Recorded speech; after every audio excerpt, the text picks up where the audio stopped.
Blackstone Audio presents Mr. Midshipman Easy by Frederick Marryat. This book is read by Michael Healy.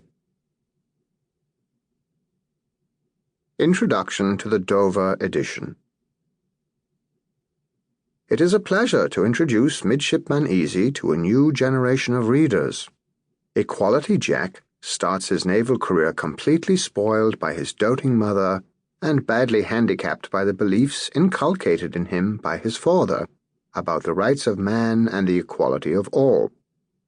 These ideas were a very poor fit to a rigidly hierarchical organization like the Royal Navy of the day, and in the course of the story he learns that it is not always a good idea to argue the point even when one is right, and discovers that the Navy is a rough but good school in which everyone finds his level, not the level of equality, but the level to which his talents will rise or sink him.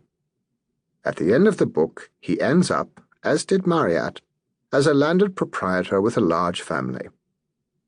Modern authors who have tried their hand at naval fiction based on events of the Napoleonic Wars include Cecil S. Forrester and Patrick O'Brien, with Richard Woodman, C.N. Parkinson, Alexander Kent, Dudley Pope, Alan Lurie, Dewey Lambdin, Sean Russell, Margaret Muir, and Julian Stockwin in Hot Pursuit.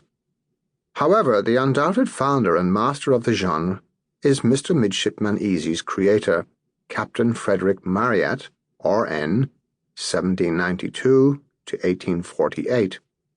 His naval service during the final years of the French Wars, especially 3 years spent aboard the frigate Imperieuse, under the command of the redoubtable Thomas Cochrane, Earl of Dundonald, more than established his credentials.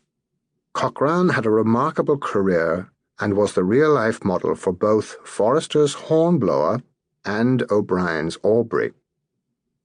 Marryat was born in London of Huguenot and German descent, and entered the Royal Navy in 1806 as a midshipman.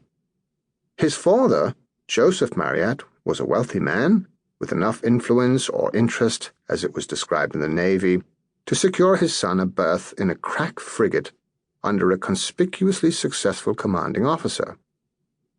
The majority of his naval contemporaries would spend their entire careers without ever hearing a gun fired in anger, while he, on the contrary, saw an immense amount of enemy action, particularly early in his career.